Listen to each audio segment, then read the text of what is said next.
അഭിസംബോധന ചെയ്യുന്നു. അസ്സലാമു അലൈക്കും വറഹ്മത്തുള്ളാഹി വബറകാതുഹു. അൽഹംദുലില്ലാഹി വകഫാ വസ്സലാത്തു വസ്സലാമു അലാ റസൂലിഹിൽ മുസ്തഫാ وعلى آله وأصحابه أهل الصدق والوفاء أما بعد. اللهم صل على سيدنا محمد وعلى آل سيدنا محمد.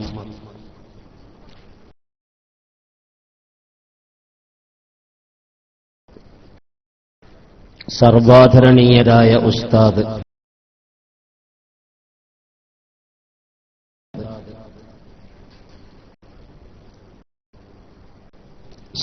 സമസ്ത കേരള ജമിയത്തുൽ ഉലമയുടെ ഉപാധ്യക്ഷൻ കൂടിയായ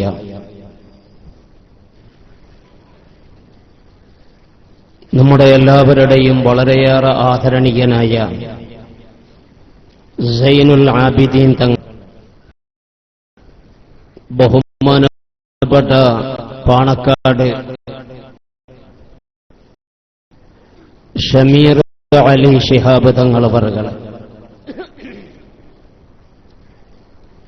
ഈ സ്റ്റേജിൽ ഉപവിഷ്ടരായ വലിയവരായ നേതാക്കളെ, ഉലമാക്കളെ, ഉമറാക്കളെ, ജമിയത്തുൽ നേതാക്കന്മാര്, ഉസ്താദുമാരൊക്കെ നമ്മുടെ മഹത്തായ വേദിയിലുണ്ട്. എല്ലാവരും ബലപ്പെട്ട സമയത്തിന്റെ ഉടമകളാണ്. കൂടുതലായി സംസാരിച്ച് സമയം കളയാൻ ഞാൻ ഉദ്ദേശിക്കുന്നില്ല. മുഖ്യപ്രഭാഷണം എന്ന് പറഞ്ഞാലും ഇന്ന് ഈ അവസരത്തിൽ ഇവിടെ നിൽക്കുന്നത് യഥാർത്ഥത്തിൽ ബഹുമാനപ്പെട്ട MT ഉസ്താദ് അവറുകളുടെ അനുവാദത്തോടും അനുഗ്രഹത്തോടും കൂടിയാണ്. നമ്മുടെ പരിപാടി ഏകദേശം തുടങ്ങാൻ വേണ്ടി തന്നെ 1 മണിക്കൂർ താമസിച്ചു പോയി. അതുകൊണ്ട് തന്നെ ഉദ്ദേശിച്ചത് സമയം പാലിക്കുന്ന മനുഷ്യന്മാർക്ക് അത് വേണ്ടതുപോലെ ചെയ്യാൻ സാധിക്കാത്ത ഒരു അന്തരീക്ഷമുണ്ടാവുകയാണ്. അതുകൊണ്ട് ഞാൻ മഹാനായ ഉസ്താദ് അവറുകളോട് പ്രത്യേകമായി ഉണർത്തി പറയുകയുണ്ടായി, എനിക്ക് മറ്റൊരു പരിപാടിയിലേക്ക് പോയി എത്തണം. മഹാനവറുകൾ ക്ലാസ് തുടങ്ങുകയാണ്, എന്നിട്ട് നമ്മെ ഉപദേശിക്കുകയും ചെയ്യുകയാണ്. ആ ഉപദേശമൊക്കെ കഴിയുമ്പോൾ എനിക്ക് ഇപ്പൊ എത്തേണ്ട സമയം താമസിച്ചു പോകുമെന്ന് മനസ്സിലാക്കിക്കൊണ്ട് അദ്ദേഹത്തിന്റെ സമ്മതത്തോടു കൂടിയാണ് ഈ ആദ്യമായിട്ട് നിൽക്കുന്നത്. അള്ളാഹു അദ്ദേഹത്തിന്റെ ദീർഘ ആയുസ്സും ആയുരാരോഗ്യവും പ്രദാനം ചെയ്ത് പ്രാർത്ഥിക്കുകയാണ്.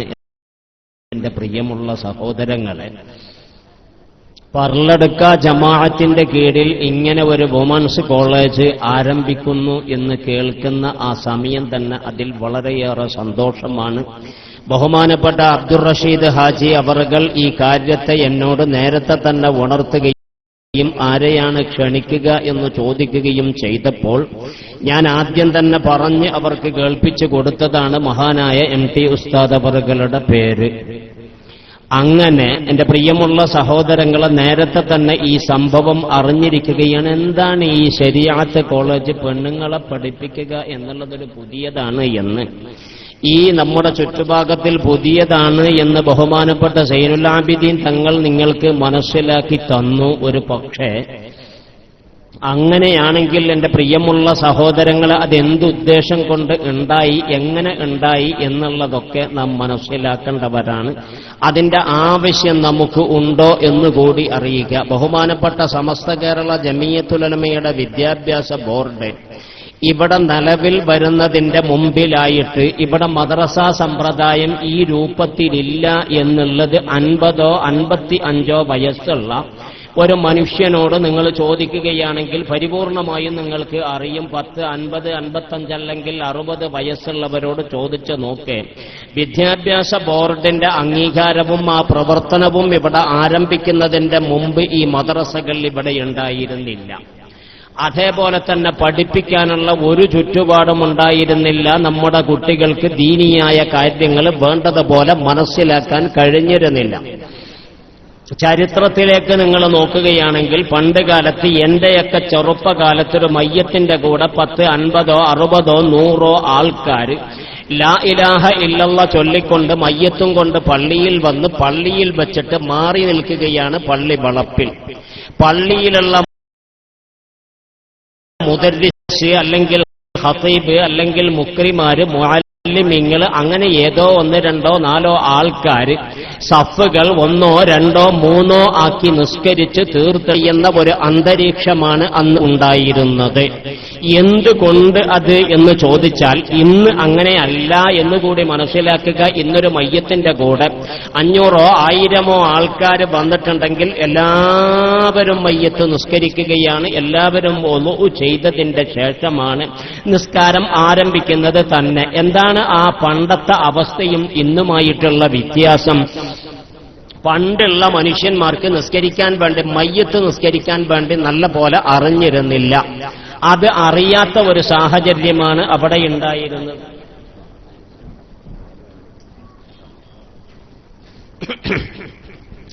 അന്ന് അങ്ങനെ നിസ്കരിക്കാനുള്ള അറിവ് അവർക്കുണ്ടായിരുന്നില്ല. പിൽക്കാലത്ത് മദ്രസ വന്നു കഴിഞ്ഞതിന്റെ ശേഷം നിസ്കാരത്തിന്റെ ഷർത്ത്, ഫറള്, വുളുവിന്റെ ഷർത്ത്, ഫറളുകൾ മുഴുവനും പഠിപ്പിച്ച് ഖുർആൻ പഠിപ്പിച്ച് നമ്മുടെ കുട്ടികൾക്ക് വേണ്ടതുപോലെയുള്ള ഒരു അവസ്ഥ ഉണ്ടായപ്പോൾ ആണ് നിസ്കരിക്കാനുള്ള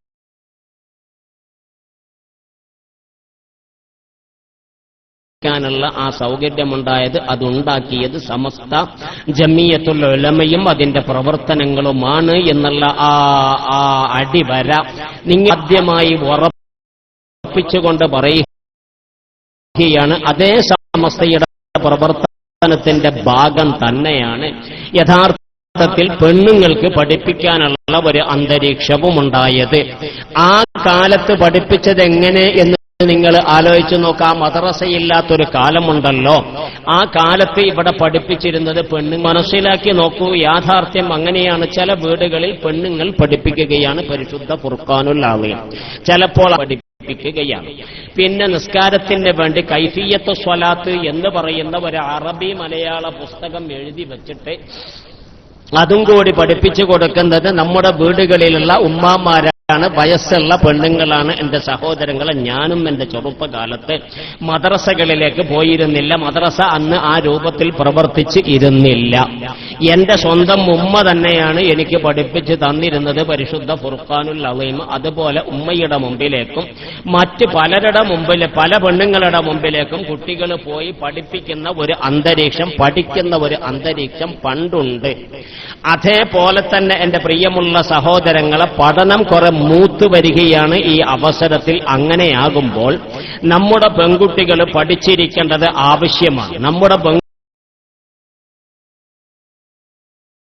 പെൺകുട്ടികൾ പഠിച്ചിരിക്കേണ്ടത് ആവശ്യമാണ്. ഒരു പക്ഷേ അവര് മദ്രസയിൽ 7ാം ക്ലാസ്സോ 8ാം ക്ലാസ്സോ 10ാം ക്ലാസ്സോ പഠിച്ചിട്ടുണ്ടെങ്കിൽ അവരുടെ സ്വന്തമായിരിക്കുന്ന ആവശ്യത്തിന് വേണ്ടിയാണ് ആ പഠിക്കാനുള്ള കാര്യങ്ങൾ മുഴുവനും കിട്ടിയിരിക്കുക എന്നല്ലാതെ പൊതുവായി ഉപയോഗിക്കാൻ വേണ്ടി, പല ധർമ്മത്തിന് വേണ്ടി, ദീനിന്റെ പ്രവർത്തനത്തിന് വേണ്ടി ആ പഠനം മതിയാകാത്ത ഒരു ചുറ്റുപാട് വന്നപ്പോൾ ശരീഅത്തെക്കുറിച്ച് വേണ്ടതുപോലെ പഠിക്കുകയും അവൾ ഹൃദയത്തിലേക്ക് പകർത്തുകയും ചെയ്തിട്ടുണ്ടെങ്കിൽ, എന്റെ പ്രിയമുള്ള സഹോദരങ്ങളെ, അവളുടെ ആ കുടുംബമുണ്ടല്ലോ, ആ വീട്, അവളുടെ ഭർത്താവ്, അവളുടെ ഉമ്മ, അവളുടെ ജ്യേഷ്ഠത്തിലേക്ക് അടുക്കുകയാണ്. ഒരു മനുഷ്യനെ കൊണ്ടാണ് പലരും നന്നായിക്കൊണ്ടിരിക്കുന്നത്. ഒരു വീട്ടിന്റെ അകത്ത് ഒരു നല്ല പെണ്ണുങ്ങൾ ഉണ്ടെങ്കിൽ തീർച്ചയായിട്ടും ആ പെണ്ണുങ്ങളുടെ പഠനം കൊണ്ട്, അവരുടെ ഉപദേശം കൊണ്ട്, അവരുടെ ബാക്കിയുള്ള കാര്യങ്ങളെ കൊണ്ട് ആ വീട് തന്നെ നന്നാകാനുള്ള ചാൻസ് ഉണ്ട്.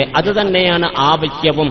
നമ്മെ കൊണ്ട് നമ്മുടെ വീട് നന്നാവുക, നമ്മുടെ പെണ്ണുങ്ങളെ കൊണ്ട്. അതിനു വേണ്ടിയാണ് ഈ ശരീഅത്ത് കോളേജ് എന്ന് പറഞ്ഞിട്ട് അള്ളാഹുവിന്റെ ദീനിനെ കുറിച്ച് വേണ്ടതുപോലെ പഠിക്കാൻ. അതേപോലെ തന്നെ ഇവിടെ ഒരു ഉസ്താദ്, ഒരു ആള് വന്നിട്ട് എന്നോട് പറഞ്ഞു, എന്റെ മകളുണ്ട് ഇവിടെ പഠിപ്പിക്കാൻ വേണ്ടി എന്ന് അവര് പറയുകയുണ്ടായി. അവര് പഠിപ്പിക്കാൻ വേണ്ടി എങ്ങനെയാണ് ഉണ്ടായത് എന്ന് ആലോചിച്ചു നോക്കി. അഫ്ളലുൽ ഉലമയുടെ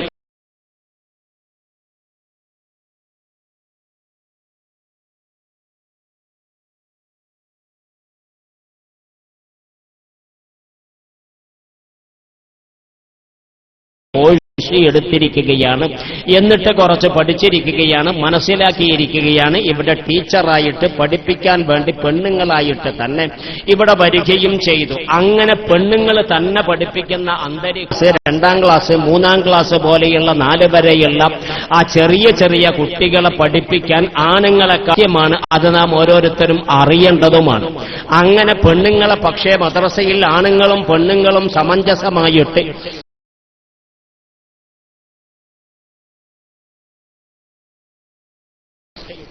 ഒന്നിച്ചുകൊണ്ട് പഠിപ്പിക്കുന്ന ഒരു അന്തരീക്ഷം മോശമായിട്ട് ഒരു കാലത്ത് നാം അത് മനസ്സിലാക്കുകയാണ്. ആ ഒളിമറയോടുകൂടി നാം സ്ഥാപിക്കുകയാണെങ്കിൽ യഥാർത്ഥത്തിൽ അത് വളരെ നല്ല കാര്യമാണ്. വളരെയേറെ നല്ല കാര്യമായിട്ട് നമുക്ക് അനുഭവപ്പെടും. നമ്മുടെ കുട്ടികൾ കൂടുതലായിട്ട്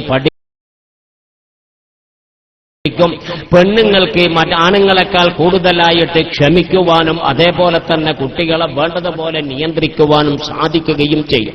അങ്ങനെ 2 വിഭാഗമായിട്ട് ചെറിയ ചെറിയ വിഭാഗത്തെ ആ രൂപത്തിൽ പഠിപ്പിക്കുവാൻ ഒരു ഉപകാരമായിട്ട് വരികയാണെങ്കിൽ തീർച്ചയായും നമ്മുടെ കോളേജ് വളരെ നല്ല ഉപകാരത്തിനായിട്ട് വരികയാണ് എന്ന് മനസ്സിലാക്കുക. അതേപോലെ തന്നെ ഒരു പെണ്ണിന്റെ വീട്ടിന്റെ ഉണ്ടാകുന്ന എല്ലാ പ്രശ്നങ്ങളും, ദീനിയായ പ്രശ്നങ്ങൾ എന്തൊക്കെയാണോ വരാൻ വേണ്ടി പോകുന്നത്, അതിൽ അന്ധവിശ്വാസങ്ങൾ എന്തൊക്കെയാണ്, അതുപോലെ യാഥാർത്ഥ്യങ്ങൾ എന്തൊക്കെയാണ് എന്ന് മനസ്സിലാക്കാൻ വേണ്ടി സാധിക്കുന്ന പെണ്ണുങ്ങളാണെങ്കിൽ ആ വീട് പരിശുദ്ധമായിട്ടും നന്നായി ഇസ്ലാമിനുള്ളത്.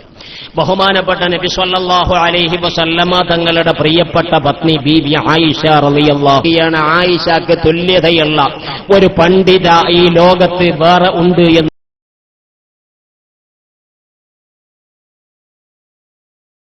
എന്ന്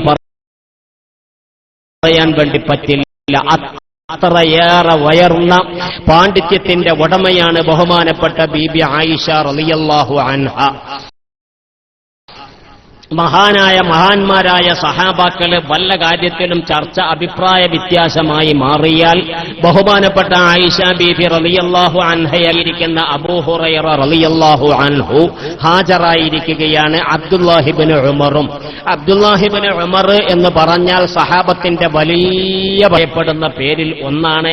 മഹാനായ ഇബ്നു ഉമർ റളിയല്ലാഹു അൻഹു സഹാബത്തിന്റെ ഏറ്റവും വലിയ പണ്ഡിതൻ എന്ന് മാത്രമല്ല, അദ്ദേഹം തന്നെയാണ് അയാള് ഉമർ ഇബ്നുൽ ഖത്താബിന്റെ സമ്മതമുണ്ടായിരുന്നുവെങ്കിൽ 3ാമത്തെ ഖലീഫയായിട്ട് വരേണ്ടത് അദ്ദേഹമാണ്. പക്ഷേ ഉമർ ഇബ്നുൽ ഖത്താബ് റളിയല്ലാഹു അൻഹു അത് അനുവദിക്കാത്തത് കൊണ്ട് മാത്രമാണ് മറ്റൊരു വഴിയിലേക്ക് പോയത്. സ്വഹാബത്ത് അദ്ദേഹത്തെ പരിപൂർണമായി പരിഗണിച്ചിരിക്കുകയാണ്.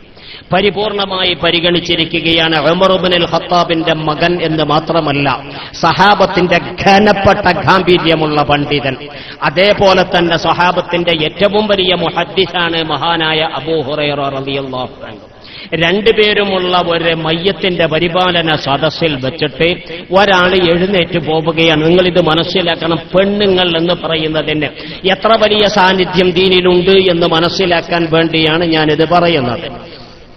അങ്ങനെ ബഹുമാനപ്പെട്ട ഒരു സ്വഹാബി എഴുന്നേറ്റ് പോകുന്ന സമയത്ത് അബൂ ഹുറൈറ പറയുകയുണ്ടായി, നിങ്ങൾ ഇങ്ങനെ പോകരുത്. മയ്യത്ത് പരിപാലനം ഒന്ന് പൂർത്തിയായിട്ട് മയ്യത്തിന്റെ നിസ്കാരവും കൂടി കഴിഞ്ഞിട്ട് അതിന്റെ പൊതുവായ പ്രവർത്തനങ്ങൾ പൂർത്തിയായതിന്റെ ശേഷം പോവുകയാണെങ്കിൽ നിങ്ങൾക്ക് 2 ഖീറാത്ത് കൂലിയുണ്ട് എന്ന് മഹാനായ അബൂ ഹുറൈറത്ത് റളിയല്ലാഹു അൻഹു പറയുകയുണ്ടായി. ഇത് കേട്ടപ്പോൾ മഹാനായ ഇബ്നു ഉമർ റളിയല്ലാഹു അൻഹു പറയുകയാണ്, 2 ഖീറാത്തോ 2 ഖീറാത്ത് കൂലിയോ? നിനക്ക് തെറ്റുപറ്റിയിരിക്കുകയാണ് അബൂ ഹുറൈറ. 2 ഇല്ല 1 എന്നാണ് മഹാനായ ഇബ്നു ഉമർ റളിയല്ലാഹു അൻഹു പറഞ്ഞത്. ഇബ്നു ഉമർ പറഞ്ഞു 1 ഖീറാത്താണ് 2 അല്ല എന്ന്. അബൂ ഹുറൈറ പറഞ്ഞു 1 അല്ല 2 ഇബ്നു ഉമർ പറയുന്നു 2 1.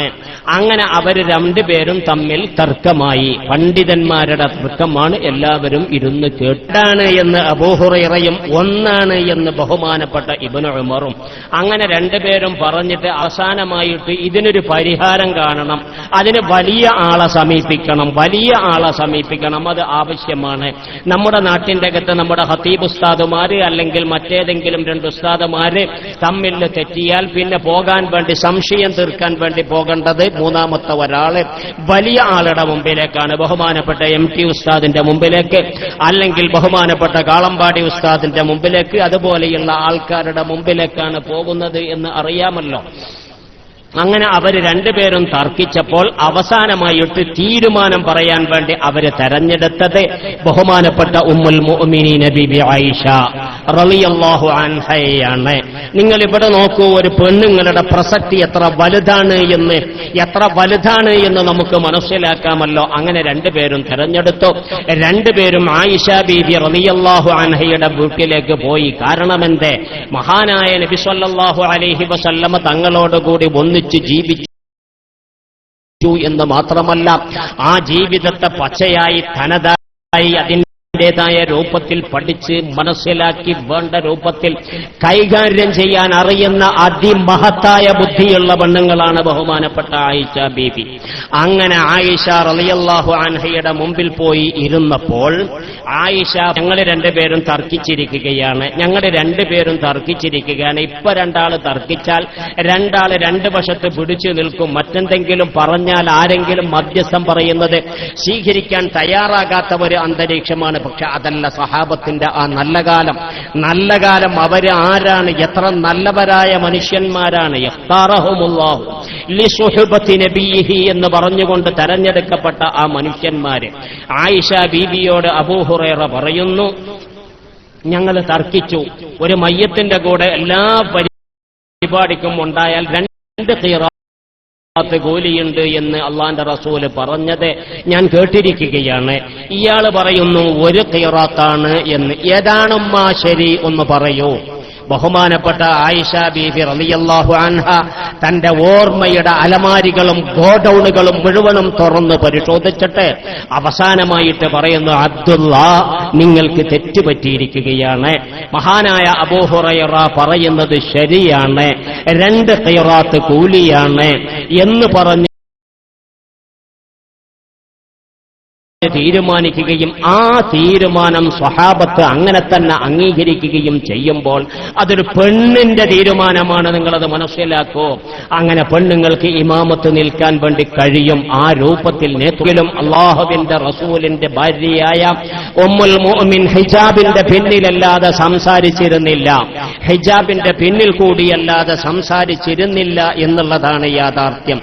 മഹാനായ അബ്ദുല്ലാഹ് ഇബ്നു സുബൈർ റളിയല്ലാഹു അൻഹു തന്റെ ജീവിതത്തിൽ വന്ന ഒരു തെറ്റിന് മാപ്പ് ചോദിക്കാൻ ബഹുമാനപ്പെട്ട ആയിഷ ബീബി റളിയല്ലാഹു അൻഹയുടെ മുമ്പിലേക്ക് പോകുന്ന ആ സന്ദർഭവും വിവരിക്കുകയാണ്. ഹിജാബിന്റെ പിന്നിലാണ്, മറയുടെ പിന്നിലാണ്. മറ ഒരു പെണ്ണിന്റെ ആവശ്യമാണ്, അലങ്കാരമല്ല, അത് അവളുടെ സംരക്ഷണമാണ് എന്ന് മനസ്സിലാക്കിക്കൊണ്ട് കൊണ്ട് ജീവിക്കുന്ന പെണ്ണുങ്ങൾ ദീനിനെ കുറിച്ച് പഠിച്ചിട്ട് ദീനിന്റെ ആണുങ്ങൾക്ക് പഠിപ്പിച്ച അവസ്ഥയാണ് ഈ പറയുന്നത്. ആണുങ്ങൾക്ക് തന്നെയാകണ്ട, കുട്ടികൾക്ക് അതേപോലെ തന്നെ പെണ്ണുങ്ങൾക്ക് പഠിപ്പിക്കാനുള്ള ഒരവസ്ഥ നമ്മുടെ പെൺകുട്ടികൾ പഠിച്ചിട്ട് ഉണ്ടാവുകയാണെങ്കിൽ നാട്ടിനതൊരു ഗുണമാണ്. മാത്രമല്ല അവരുടെ വീട്ടിനും അതൊരു ഗുണമാണ്. അവരുടെ വീട്ടിന്റെ അകത്ത് പഠിക്കുന്ന ആൾക്കാർക്ക്, അവരുടെ സ്വന്തം മക്കൾക്ക്, ഭർത്താവിനിക്ക്, ജ്യേഷ്ഠത്തിമാർക്ക്, അനുജത്തിമാർക്ക് അതെല്ലാം ഗുണമായിട്ട് ഒരു വീട്ടിനെ ഇസ്ലാമിന്റെ വീടാക്കി കൊണ്ട്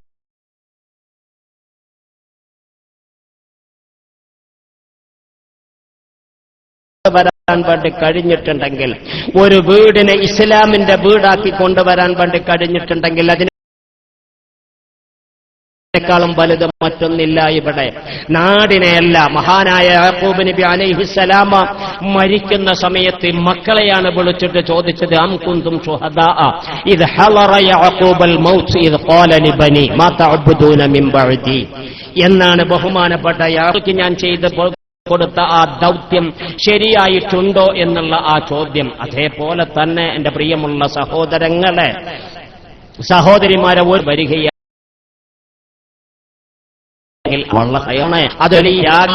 അങ്ങനെയുള്ള ഒരു അവസ്ഥ നമ്മുടെ ഈ പർലടക്കം ജമാഅത്തിന്റെ നേതാക്കന്മാര് അങ്ങനെയുള്ളൊരു അവസ്ഥ ഉണ്ടാക്കിയല്ലോ. പോലെയുള്ള ആൾക്കാരൊക്കെ ഇതിനു വേണ്ടി വളരെയേറെ ശ്രമിക്കുകയും ാണ് നമ്മുടെ ഖതീബ് ഉസ്താദ് അവർകൾ, നേരത്തെ ഇതിന്റെ പ്രിൻസിപ്പാളായിട്ട് സ്വാഗതം പറഞ്ഞ ആള്. അതുപോലെയുള്ള ഈ നാട്ടിന്റെ വലിയവരായ ആൾക്കാരുടെ പേരൊന്നും എനിക്ക് പരിപൂർണമായി അറിയില്ല. നിങ്ങൾക്ക് അങ്ങനെയുള്ള ഒരു ദൗത്യത്തെ മനസ്സിന്റെ ഇട്ടുതരികയും അതിനുവേണ്ടി നിങ്ങൾ ഒരുങ്ങുകയും അതിനുവേണ്ടി പ്രധാനപ്പെട്ട വ്യക്തികളെ ഒരുമിച്ച് കൂട്ടിക്കൊണ്ട് ഇങ്ങനെ ഒരു സദസ്സാക്കി ജനങ്ങൾക്കതൊരു മാതൃകയാക്കി കാണിക്കാൻ നിങ്ങൾ തയ്യാറായ ഈ അവസ്ഥ യഥാർത്ഥത്തിൽ വളരെ നല്ലതാണ്.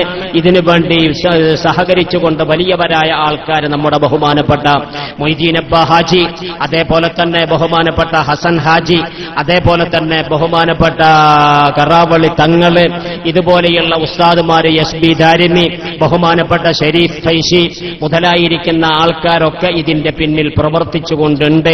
അതുപോലെ ഒരുപാട് വലിയവരായ നേതാക്കന്മാർ, പുത്തൂർ ജമാഅത്തിന്റെ പ്രസിഡന്റ്, സെക്രട്ടറി, ബാക്കിയുള്ള വലിയവരായ നേതാക്കന്മാർ, ഈ മഹല്ലത്തിന്റെ ആൾക്കാർ, നിങ്ങളൊക്കെ ചെയ്യുന്ന ഈ സേവനം അള്ളാഹുവിന്റെ ദീനിന്റെ മുമ്പിൽ അതൊരു വലിയ നേട്ടമായിട്ട് വരികയും അങ്ങനെ ആ നേട്ടമായാൽ നിങ്ങൾക്ക് നാളെ മഹ്ശറയിൽ അതൊരു വലിയ ഉപകാരമാവുകയും ചെയ്യും.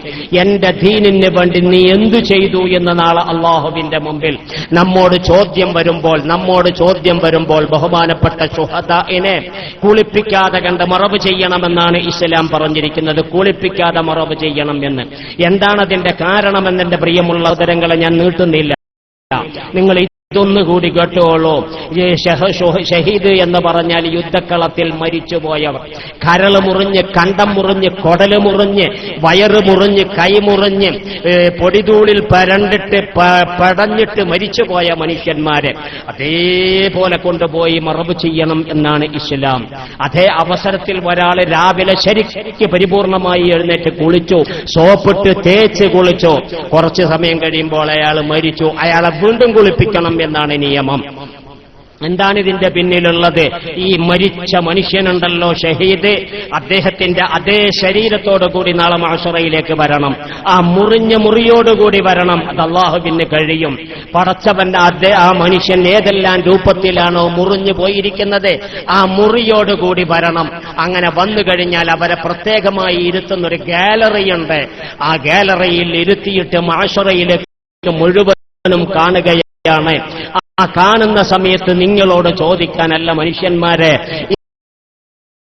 ഇതാ നോക്കി ഹംസ റളിയല്ലാഹു അൻഹുവിന്റെ ശരീരത്തെ, മുസ്അബിന്റെ ശരീരത്തെ, ജഅഫറിന്റെ ശരീരത്തെ അവരേത് രൂപത്തിലാണ് മരിച്ചുപോയത്? എന്തിനു വേണ്ടി? അള്ളാന്റെ ദീനിന് വേണ്ടി. ആ ദീന് ചോദിക്കുമ്പോൾ നിങ്ങൾ ചെയ്തതായിരിക്കുന്ന ഏറ്റവും പ്രധാനപ്പെട്ട കാര്യമാണ് ഇത് എന്ന് നിങ്ങൾക്ക് പറയാൻ വേണ്ടി കഴിയും. നമ്മുടെ പെൺകുട്ടികൾക്ക് ദീൻ ശരീഅത്തിന്റെ അറിവ്, അതായത് ഒരു വ്യക്തിക്ക് മാത്രം മതിയാകുന്നതല്ല, ഒരു സമൂഹത്തിന് മതിയാകുന്ന അറിവ് ഞങ്ങൾ ആ പെണ്ണുങ്ങൾക്ക് പഠിപ്പിച്ചിരിക്കുകയാണ്. എന്നിട്ട് അവര് ആ പഠിപ്പിച്ച കാരണം കൊണ്ട് അവരുടെ കുടുംബത്തെ നന്നാക്കിയിരിക്കുകയാണ്, അവരുടെ വീടിനെ